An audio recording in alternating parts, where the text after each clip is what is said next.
Salut mes petits crocodiles, j'espère que vous avez apprécié le premier épisode de 5e Plume, le podcast dédié aux auteurs et autrices du 5e arrondissement. Premier épisode où nous avons accueilli Anne Pouget. Pour ce second épisode de 5e Plume, je vous propose d'aller à la rencontre de Cédric Gras, écrivain aventurier des hautes cimes du Pamir au Tian Shan, à travers ses deux ouvrages, Alpiniste de Staline et Les routes de la soif, que vous pouvez retrouver aux éditions Stock. A tout de suite, mes petits crocodiles. Alors, tournage aujourd'hui du second épisode de 5e Plume où nous accueillerons l'auteur Cédric Gras. Nous réalisons le tournage de ce second épisode au Café Jules, au 119 bis rue Monge.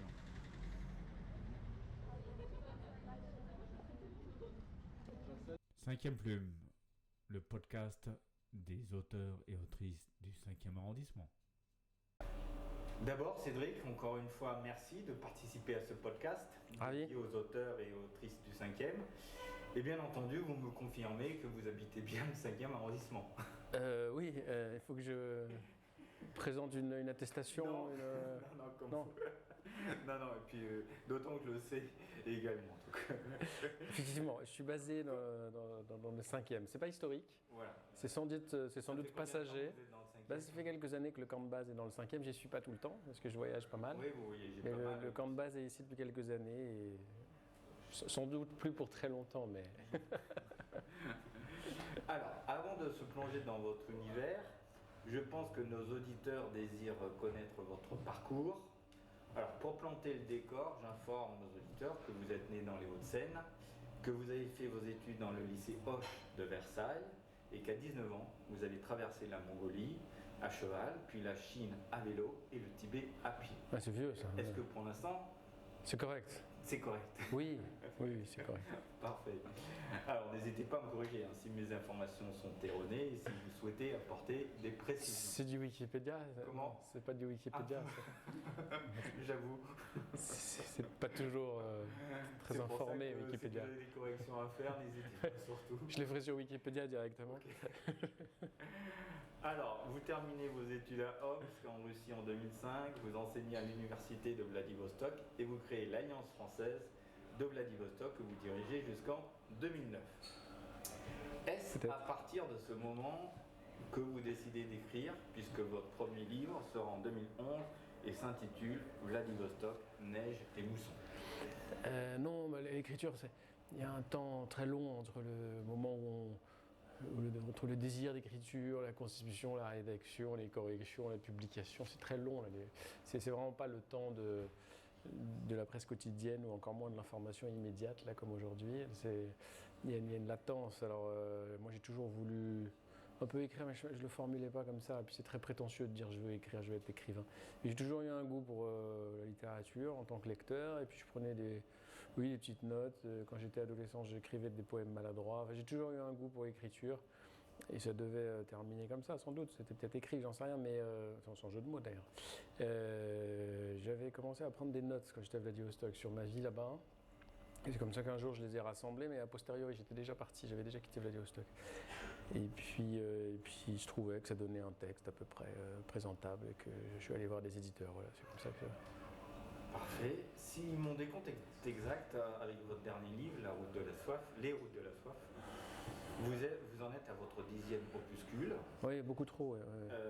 Le point commun de tous vos livres reste d'une part la Russie, anciennement l'Union soviétique, et d'autre part le Pamir, et plus précisément le Fedchenko, le plus grand glacier du monde. Pourquoi cet attrait particulier pour ces territoires que nous, les Occidentaux de l'Europe de l'Ouest, méconnaissons? Justement, parce que vous n'y allez pas, il y a moins de monde. Moi, je suis content d'être sur un terrain un peu vierge. Voilà, sans touristes de masse. Non, mais on plaisante, mais au-delà du goût que je peux avoir pour ce genre de paysage, de culture, etc., il y a évidemment l'idée de faire un petit peu à côté des sentiers battus. Forcément, c'était quand ces pays-là sont devenus indépendants après la chute de l'URSS, il y avait une certaine, virginité, en tout cas pour les Occidentaux. Ou en tout cas, il fallait les redécouvrir. Ils avaient été parcourus au 19e siècle, début du 20e peut-être, et puis après, c'était devenu des pays globalement interdit aux voyageurs occidentaux. Donc il y a eu, ça a été un petit peu la terra incognita de ma génération. Et c'est vrai que même aujourd'hui, ils ne sont pas particulièrement parcourus. C'est vrai que j'ai aimé travailler sur des sujets un peu originaux qui n'avaient pas été battus, rebattus.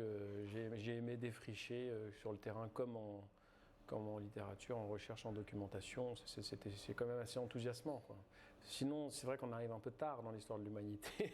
Il y a déjà une couche de littérature, une couche de voyage, si on parle de voyage, et des strates qui sont passionnantes d'ailleurs. Mais c'est vrai que parfois quand on lit tout ça, on se dit mais qu'est-ce que je vais rajouter? Ma petite brique, elle va servir à quoi là dans cet énorme mur de savoir Si ce n'est évidemment que le monde change très vite d'ailleurs et que le rôle aussi qu'on a, si on parle d'écriture du voyage ou même de recherche universitaire, c'est d'actualiser les connaissances qu'on a de ce monde qui évolue à une vitesse grand V. Alors, avant d'aborder vos livres, puisque moi je m'engage dans le cadre de ce podcast à lire toujours 2 livres des auteurs et autrices que j'en. Je vais vérifier, je vais poser des questions précises. Je pense qu'avec mes questions, vous noterez largement que je les ai lus. Et pour tout vous dire, il y en a même un que j'ai vraiment adoré. Je vous propose d'aborder votre processus d'écriture. Vous êtes plutôt un rat de bibliothèque ou plutôt une approche empirique de vos sujets d'écriture? Moi, j'aime bien justement être le lien entre le rat de bibliothèque et le terrain. Je crois qu'on ne peut pas vraiment approfondir un sujet si on n'est pas sur ces 2 tableaux-là. On ne fait pas les 2 en même temps. Voilà. Et par exemple, sur le dernier, Les Routes de la Soif, c'est construit sur plusieurs années parce qu'il a fallu que j'y retourne plusieurs fois. Et tant mieux. En fait, c'était surtout pour des raisons, des contraintes géopolitiques, que j'ai dû faire plusieurs allers-retours. Et aussi parce qu'au début, le projet n'était pas ficelé comme il l'a été. Mais justement, c'est parce qu'on va là-bas, on découvre des trucs, on revient, on creuse, on va en bibliothèque, on fait de la recherche, on trouve d'autres choses qui nous font revenir sur le terrain avec d'autres idées. On rencontre des gens qui vous envoient vers d'autres pistes. Enfin, après, il ne faut pas se perdre aussi. Quand on écrit un livre, il faut garder une fluidité, il faut garder un axe, un fil narratif. Mais les allers-retours entre le terrain et on dit la bibliothèque, c'est vrai que c'est assez romantique de dire ça. Aujourd'hui, c'est quand même beaucoup Internet. Il y a énormément de choses qui sont en ligne. Il y a des bibliothèques entières d'ailleurs qui sont mises en ligne, tout simplement. Mais l'aller-retour entre documentation et terrain, je trouve, est extrêmement vertueux au final. Moi, je travaille beaucoup comme ça. Ça, c'est pas pour ces 2 livres, d'ailleurs, Alpiniste de Staline aussi, c'était beaucoup de documentation et pas mal de terrain. Alors, nous avons abordé votre parcours, votre processus d'écriture. Je vous propose désormais aux auditeurs de découvrir vos livres et plus précisément, nous allons commencer par Les Alpinistes de Staline. À travers ce livre, Alpinistes de Staline et l'histoire des frères Abalakov, nous allons vous faire voyager dans l'immensité du territoire soviétique. D'abord, il faut comprendre que les frères Abalakov ne sont pas nés à l'ombre des cygnes vertigineuses. Au contraire, ils ont vu le jour dans les immensités planes au bord du fleuve Yenisseï. Ce fleuve est tout le ventre de l'Eurasie. Ils vont faire leurs premières armes d'alpinistes dans le Caucase anatchique, dans les infrastructures de la Société du tourisme prolétariat. Ils se lancent à la conquête du Dikto, qui signifie la montagne du ciel, à 5205 mètres, montagne voisine de l'Elbrouz qui culmine à 5642 mètres. En 1933, Gorbounov, secrétaire du Conseil des commissaires du peuple, lève une nouvelle expédition pour conquérir le pic Staline, 7495 mètres, dans la jeune et dernière République soviétique du Tadjikistan. En 1934, Gorbounov dessine d'une nouvelle expédition au pic Lénine, 7134 mètres, avec des alpinistes chevronnés, dont les frères Abalakov, Evgeny et Vitali. En 1936, c'est l'ascension du Kantangri à 6995 mètres dans le massif des Tchan-Chan au Kirghizistan. En 1946, les alpiniades reprennent de plus belle en Ossétie, en Azerbaïdjan. Expédition au pic Paktor, 6083 mètres, puis le pic Karl Marx, 6726 mètres. En 1948, après le décès de Evgeny Abalakov, les expéditions seront orphelines de leurs plus emblématiques héros alpins. Mais son frère Vitali va poursuivre son œuvre. 1955, expédition est arrivée au pic de la victoire au Kirghizistan, la montagne mangeuse d'hommes. Dès lors, Vitali œuvrera dans l'ombre de ses successeurs et suivra de loin l'expédition qui doit voir les premiers Russes en 1982 atteindre le Jomolungma, l'Everest, le toit du monde. Le 26 mai 1986, Vitali Abalakov s'éteint. Ce livre donc, a été publié en 2020, raconte l'histoire fascinante et tragique d'une génération d'alpinistes soviétiques pris dans la tourmente de la grande terreur stalinienne des années 1930 aux années 50.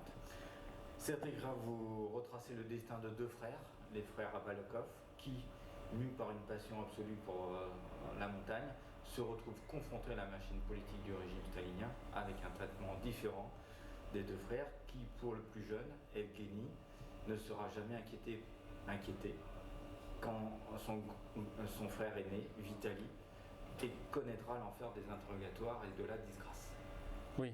Est-ce que je résume un petit peu Oui. Bien, Succinct, mais c'est exact. Alors, question, comment vous êtes tombé sur l'histoire de ces deux frères? Ah, tout le monde me demande toujours ça. Parce que je pratique moi-même l'alpinisme, et en alpinisme, il y a une technique qui porte leur nom, Abalakov. Voilà. Alors, quand j'avais 16 ans et que je faisais mes classes à l'école de glace, comme on dit, je me souciais guère de savoir pourquoi ça s'appelait un Abalakov. Tout le monde s'en fichait. Et c'est vrai qu'un peu plus tard, après avoir vécu une bonne décennie en ex-URSS, et ayant appris le russe, un jour, je me suis posé la question, mais au fait, pourquoi ça s'appelle un Abalakov? Et c'est comme ça que j'ai commencé à tirer la pelote. J'ai compris que c'était d'abord le nom de son inventeur, et puis qu'ensuite c'était deux frères, et puis après je suis tombé sur leur destin absolument exceptionnel, où la réalité dépasse la fiction, et c'est fantastique. Quand on a une matière comme ça dans les mains pour écrire un livre, en plus elle n'avait jamais été traitée, c'est vraiment un peu le rêve de tomber sur des histoires comme ça. Alors personnellement, j'ai adoré ce livre. Parce que vous m'avez donné envie d'aller m'équiper au vieux campeur. C'est vrai.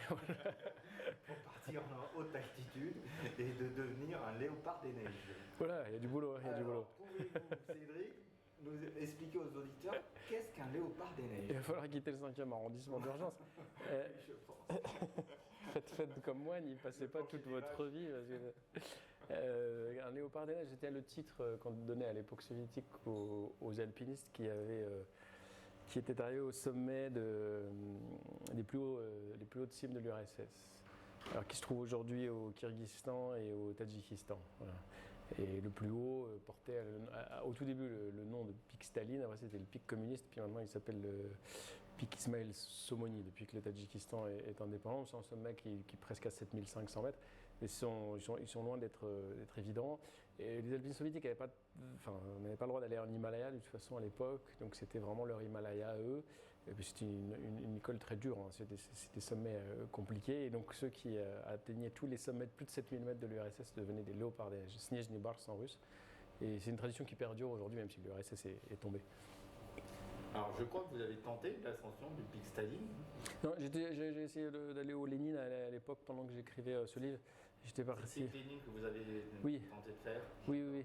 Je crois que vous êtes arrêté au camp de base numéro 2. Je suis arrêté, au camp 1 ou 2, je ne sais plus comment il s'appelle. Oui, je m'acclimate pas toujours très bien, et là ça s'est mal passé, et puis j'avais pas beaucoup de temps. Des soucis de santé? Non, je suis jusqu'au bout. je suis plutôt bon sportif, mais j'ai calé sur l'acclimatation. C'est vrai qu'on monte en altitude, il y a moins d'oxygène d'abord, et puis la pression qui baisse. Ça a des conséquences physiologiques auxquelles nous sommes de manière très diverse sujets. Peut-être que quelqu'un de pas du tout sportif peut très bien s'acclimater, alors qu'un très grand alpiniste, par malchance, physiologiquement, pourrait s'adapter très mal à la haute altitude. Moi, je suis un peu entre les deux, et là, sur ce coup-là, ça ne s'est pas très bien passé, et j'ai pas insisté. J'y reviendrai peut-être un jour, on verra. Est-ce que vous avez tenté d'autres ascensions Oui, bien sûr. Dans le Pamir, au Fetchenko, on en parlera tout à l'heure, mais c'est pas une ascension, c'est un glacier de plateau. Voilà. On en parlera quand on va aborder les routes de la zone. Là, on est dans les 5000 mètres, c'est pas méchant. D'accord, ok. Donc, pic de la Victoire, pic Karl Marx, pic de la Révolution, tout ça en fait. Donc, c'est des pics célèbres. à l'époque. Célèbre, oui, à l'époque, et puis pour les alpinistes de ces régions-là, mais c'est vrai qu'en Occident, on ne les connaît pas du tout. Alors, en nous contant en épopée des premières ascensions russes de ces territoires vierges, du Pamir, vous nous faites découvrir un territoire trop peu connu de nous autres, occidentaux de l'Europe de l'Ouest. Pouvez-vous, Cédric, décrire à nos auditeurs ce qu'est le Pamir? C'est quoi exactement? Parce que les gens... Le Pamir? Je ne savais pas ce que c'était que le Pamir. Ah bon? C'est toujours étrange, parce que pour moi, c'est des évidences, et quand je rentre en France, oui, Oui, pour vous, c'est évident. C'est pas une géographie qu'on connaît très bien. C'est une géographie, en effet, qu'on connaît pas. Le Pamir, c'est la partie la plus occidentale de l'Himalaya, si vous voulez, tout à l'ouest du Tibet. D'ailleurs, il s'étale à moitié sur la Chine. On parle du Pamir chinois, du Pamir soviétique à l'époque. C'est le nord-ouest du plateau tibétain. Je ne sais pas si ça vous parle tout ça. Enfin, c'est une énorme chaîne de montagnes. Je vois le plateau tibétain, mais on est loin quand même du Tibet à vol d'oiseau. Ah non, pas du tout. Vous êtes à rien du tout. Ouais. On est à combien de kilomètres? Le Tadjikistan est frontalier de la Chine, enfin du Tibet occupé par la Chine. Vous êtes à, je sais pas, quand vous êtes au Fetchenko, que je dise pas de bêtises, peut-être 100 km à vol d'oiseau. Ah oui. Je sais pas. Ah, c'est proche de ça. Ouais. Oui, c'est tout proche. C'est vraiment la continuité du plateau tibétain et de l'Himalaya. Donc c'est un énorme massif qui fait face à l'Hindoukouche afghan. Vous êtes entre le bout du plateau tibétain, l'Afghanistan en face, c'est ça le Pamir. Voilà. D'ailleurs, le Pamir maintenant on le réduit à la partie qui se trouve au Tadjikistan, mais il y en a des exceptions beaucoup plus larges selon les géographes. Et ça n'a pas une grande importance. La classification des paysages, c'est un souci très humain, ça. Les bêtes s'en préoccupent beaucoup moins, par exemple. Et les peuples, à l'époque aussi, ça nomadisait. C'est amusant que vous allez, par exemple, au Pakistan, sur la Karakorum Highway, cette grande route qui arrive du plateau tibétain qui descend par le Karakorum. Et il y a encore sur la route, il y a des panneaux en plusieurs langues, dont même le russe, à destination justement des nomades d'ex-URSS qui pourraient encore passer par là. Et donc vous êtes aux confins de ce grand nœud himalayen. Alors si ce n'est que ce sont des montagnes beaucoup plus sèches. Étant l'Himalaya occidental, c'est-à-dire que c'est pas cette partie népalaise où les moussons, notamment, dictent des saisons d'alpinisme plutôt sur le printemps et l'automne. Là, en Pamir, vous pouvez aller faire de l'alpinisme estival. C'est même conseillé, sinon il fait plus froid. D'accord. Alors, ce que j'ai également apprécié dans ce livre,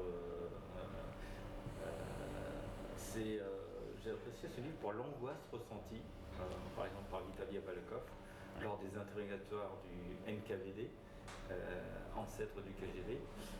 Je me suis posé la question si vous vous êtes inspiré, Cédric, des livres de John le Carré pour cette écriture-là, de ces moments-là. Non, pas du tout. Et puis moi, je fais pas du roman. Là, c'est de l'enquête pure et dure, donc tout est absolument véridique. Moi, j'ai eu accès à l'époque aux archives du KGB, bon, c'était avant la guerre. On m'a donné, je ne sais plus, quand j'ai eu 48 heures avec le dossier Abalakov. Donc le dossier de son arrestation pendant les grandes purges staliniennes. Donc ça se passe à Moscou, hein. Ça a été assez long d'avoir le feu vert pour entrer aux archives, mais bon, ça s'est passé sans obstacle et j'ai pu travailler avec son procès dans les mains. Donc tout ce que j'écris, c'est de l'investigation, si vous voulez. Alors j'essaie de raconter ça de manière la plus fluide possible, que ça reste un récit, que ça reste lisible, etc. Je ne suis pas là pour faire un rapport, mais c'est toute la matière. C'est pour ça que ça reste agréable à lire. Tout est précis, exact. Et d'ailleurs, au début, je me souviens, mon éditeur m'avait dit, quand je lui ai un peu raconté le projet, il m'a dit vous devriez en faire un roman. Et moi, je ne voulais pas parce que justement, je trouvais que l'histoire de ces deux frères dépasse tellement la fiction qu'on m'aurait accusé d'être un petit peu trop trop rêveur, quoi. Je trouve qu'il a ce côté un petit peu romancé. Rien n'est romancé. Mais non, mais ce que je veux dire, il y a des raccourcis, des en fait. Je trouve que c'est. Moi, j'ai essayé de raconter l'histoire, bien sûr. La sensation, en tant que lecteur, même si tout est vrai, et j'en doute pas, c'est juste que je me dis qu'au niveau de l'écriture, on a tant mieux, un petit côté romancé, ce qui fait qu'on accroche au livre. Tant mieux. Moi, le manuscrit initial que j'avais, il faisait trois fois ce volume. Hein. J'ai fait des coupes énormes. J'ai bien conscience que le lecteur n'a pas le même appétit que moi pour le sujet. Et donc il y a des omissions, il y a des raccourcis, il y a des périodes de leur vie sur lesquelles j'ai fait une croix. Parce que donc c'est une version plus longue alors du livre. Oui, qui n'est pas aboutie. Je suis pas, du coup, elle n'a pas été corrigée, etc. Mais oui, bien sûr, il y a eu au début une accumulation de matière. Il y a des chapitres que j'ai enlevés parce que ça faisait prendre au récit des proportions importantes et c'était pas forcément les pages les plus passionnantes de leur histoire.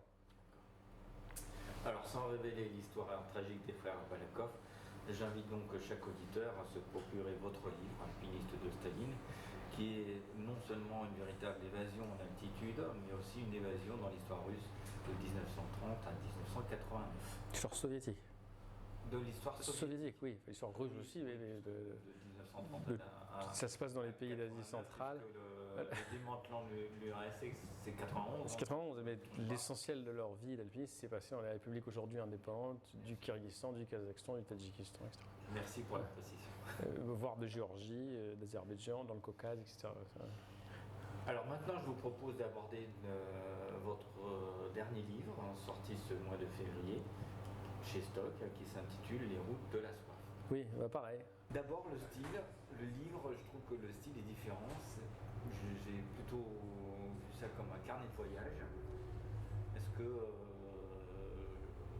je me trompe ou... Ah bah c'est pas le même genre littéraire. Il y en a un, vous êtes dans l'enquête biographique, et puis l'autre c'est un récit de voyage, effectivement. Ouais. Alors c'est un carnet de voyage où vous accompagne Christophe Freda, réalisateur qui avait notamment réalisé le documentaire Octobre Blanc avec l'écrivain Sylvain Tesson, et Mathieu Tordeur, aventurier et premier français à rallier le pôle Sud. Plus jeune. Plus jeune. Oui, c'est là le premier. Il aurait fallu qu'il naisse beaucoup plus tôt. Le plus jeune français à rallier le pôle Sud à ski en solitaire et sans ravitaillement. Alors Cédric. Et en plus, je crois que c'est même plus le plus jeune. Il y a encore un plus jeune qui l'a fait, là récemment. C'est fragile les records du plus jeune. Il y a toujours un plus jeune. Comment on forme une telle équipe? Le projet il a commencé avec Mathieu.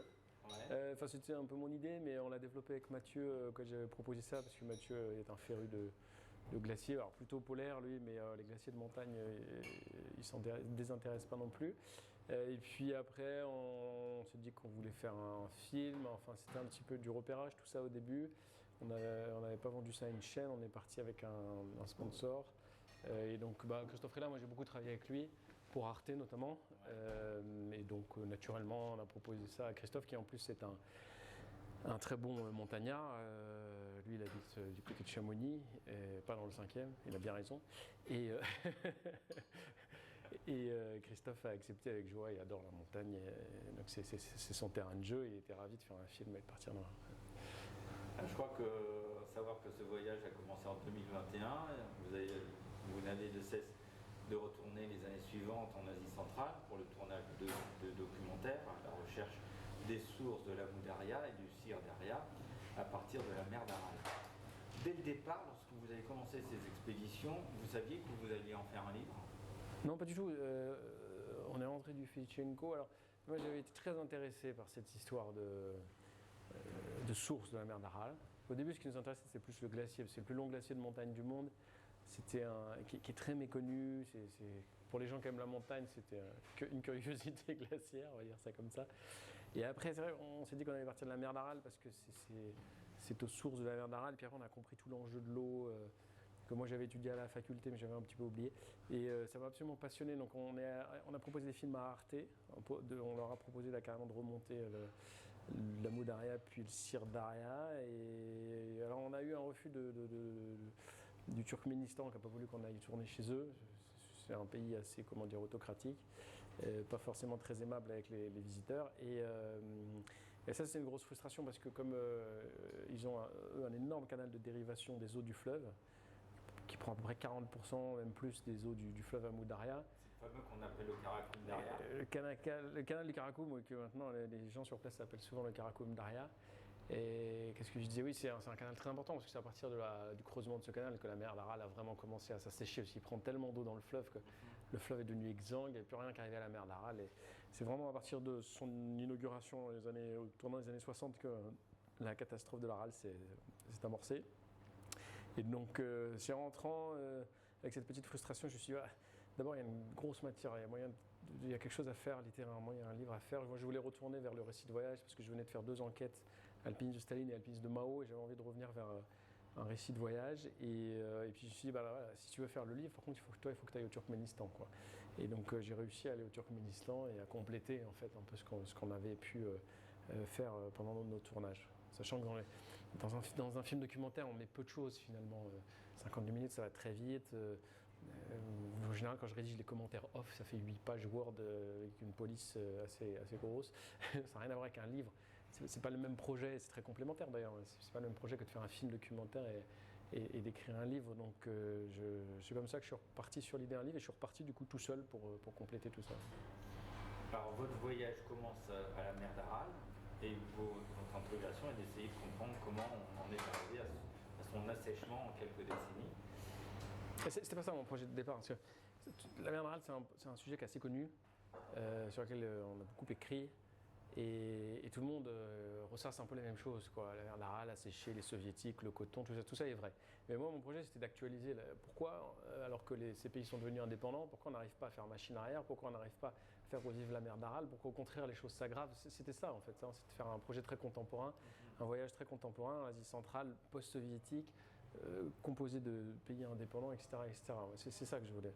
Alors c'est vrai que tous ces pays d'Asie centrale que nous connaissons peu, que nous les faites découvrir, vous nous éclairez tant sur le plan géographique que sur le plan politique. Alors que ce soit l'Ouzbékistan, le Turkménistan, le Tadjikistan, le Kazakhstan, l'Afghanistan. Le Tcharakalpakstan, vous l'aviez celui-là? Il est compliqué à dire celui-là. Il est pas facile. On comprend à la lecture de votre livre que circuler dans ces pays n'est pas évident. Quel est le pays dans lequel il a été le plus délicat de travailler? Le Turkménistan. Donc c'est ce pays qui est composé à 90% du désert du Karakoum, qui a un besoin cruel d'eau, qui prend toute l'eau de l'Amou-Daria, enfin toute une grosse partie de l'eau de l'Amou-Daria, et qui est dirigé depuis la chute de l'URSS par un régime autocratique, népotique aujourd'hui, ça c'est de père en fils, avec des libertés pour les citoyens comme pour les voyageurs très réduites. C'est le fameux pays où toutes les voitures sont blanches. Alors, dans la capitale Ashgabat, vous ne pouvez pas rentrer dans la capitale si votre voiture n'est pas blanche, ouais, effectivement. Ou dorée, mais c'est plus rare quand même, dorée. Donc, alors, il y a que les diplomates, je crois, qu'on a le droit d'avoir des voitures d'une autre couleur, et du coup, ils détonnent. Hein. Mais surtout, ils ont une manie du blanc. Donc les immeubles sont blancs. S'ils sont des immeubles institutionnels, ministériels, souvent c'est un espèce de marbre blanc. C'est un ensemble architectural très pompeux, finalement assez stalinien, mais avec beaucoup de touches aussi un peu eurasiatiques, persanes. Enfin, c'est un mixte Et du coup, pour pouvoir travailler au Turkménistan, c'était quoi le prétexte? C'était de faire des conférences? Oui, j'ai été invité pour faire des conférences à l'université par l'ambassade de France. À Ashgabat, c'est comme ça que j'ai fait ces conférences. D'ailleurs, c'est très intéressant de rencontrer aussi la jeunesse turkmène, de rentrer dans ces universités. Moi, ça m'a absolument passionné. Et puis, évidemment, j'ai essayé de suivre le cours de l'eau, de voir ce fameux canal du Karakoum, et puis ensuite de me déplacer vers la frontière ouzbek à travers le désert. Mais là, les Turkmènes ont été moins coopératifs. Là, ils m'ont beaucoup entravé dans mes déplacements. Vous avez été stoppé à un moment dans votre voyage. Pas de prison? Non, pas de prison. On pourrait se poser la question. Oui, mais c'est un pays compliqué, le Turkménistan. On dit souvent que c'est la Corée du Nord de l'Asie centrale. Bon, c'est pas tout à fait vrai, parce que oui, il y a un régime dictatorial sans concession, il y a beaucoup de prisonniers politiques, et il vaut mieux pas s'opposer ouvertement. Et en même temps, ils ont une politique internationale, ils appellent ça officielle, hein, leur doctrine officielle, c'est la neutralité. Donc, ils ne sont pas du tout agressifs envers leurs voisins, au contraire, eux, c'est oubliez-nous. Nous, on ne vient pas chez vous, venez pas chez nous, oubliez-nous, on n'existe pas, laissez-nous tranquilles. Le problème, c'est que tout ça est aux mains d'un clan qui dicte sa loi au peuple. Voilà. Donc, mais c'est assez compliqué de se promener. Puis en plus, j'imagine qu'ils savaient très bien qui j'étais, que j'avais envie d'écrire. Ils détestent tout ce qui peut être journaliste, écrivain, etc. Vous avez interdit de tournage Ah oui, alors, non, mais ça, ils n'ont jamais voulu qu'on rentre, parce qu'on avait fait une demande. Oui, moi je ne tournais pas, hein. Moi j'étais venu simplement à titre personnel. Mais oui, au début, on avait fait une demande de tournage officielle qui a été refusée. On n'en doutait pas, mais on voulait, par acquis de conscience, essayer. On a tenté le coup, voilà. Alors, comme c'est un voyage, vous nous faites également découvrir la gastronomie de ces pays.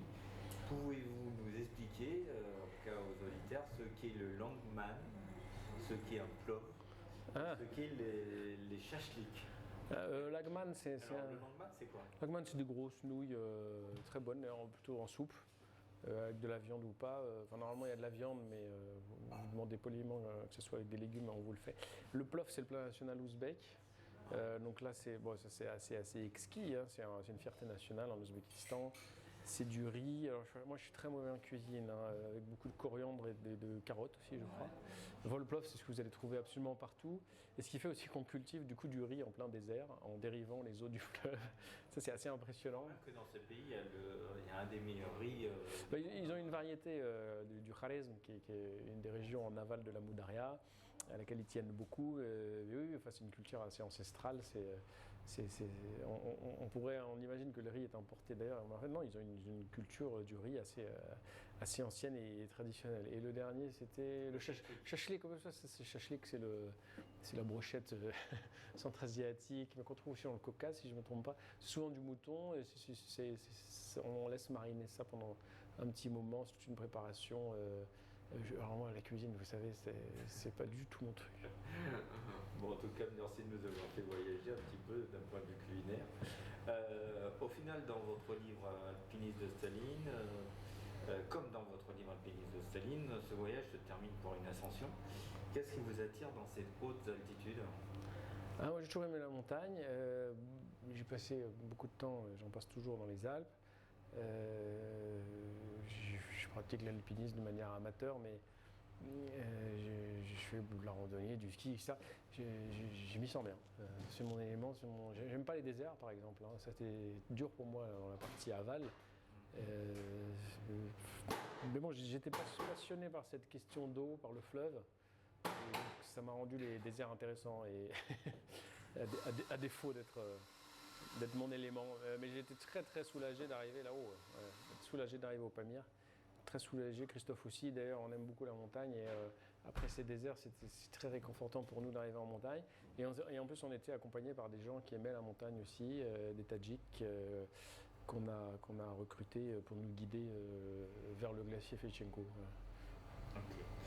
En tant qu'alpiniste, est-ce que vous avez des rêves de certains, par exemple, est-ce que le Népal, c'est quelque chose que vous avez fait ou dont vous rêvez? Oui, donc j'ai été au Népal quand j'étais jeune, ça fait longtemps, j'aimerais bien retourner. Mais moi je ne suis pas un alpiniste, enfin, je pratique l'alpinisme de manière purement amateur. Après il y a des sommets sans difficulté technique qui permettent de monter parfois à 6-7 000 mètres. Et qui sont tout à fait à ma portée, mais oui, peut-être, j'en sais rien, j'en sais rien. Moi, j'ai besoin d'avoir... j'ai plus 20 ans, je pars pas sur tous les coups comme ça. Maintenant, j'ai besoin d'avoir un intérêt intellectuel, un projet, une quête, quelque chose qui m'intrigue. C'est pas juste comment dire, vous dire ça, juste le parcours qui vous intéresse, c'est aussi en quête Je suis un moteur intellectuel. Voilà, voyager pour voyager, quand on est jeune, je l'ai fait beaucoup, c'était super chouette. C'est vrai qu'aujourd'hui, c'est un peu moins le cas. Alors cet entretien se termine. Cédric Grab, merci infiniment d'avoir partagé avec nous votre passion et vos expériences incroyables. Chers auditeurs, je vous rappelle que Les Routes de la Soif est disponible en librairie aux éditions Stock. Si vous avez aimé cet échange, n'hésitez pas à vous abonner à 5e Plume, à partager et à nous suivre pour découvrir d'autres auteurs passionnants. Retrouvez votre podcast 5e Plume dans le prochain épisode numéro 3, avec l'auteur Philippe Di Folco, avec lequel nous aborderons ses livres Le vrai Comte de Monte Cristo et les plus belles pages de la littérature gourmande.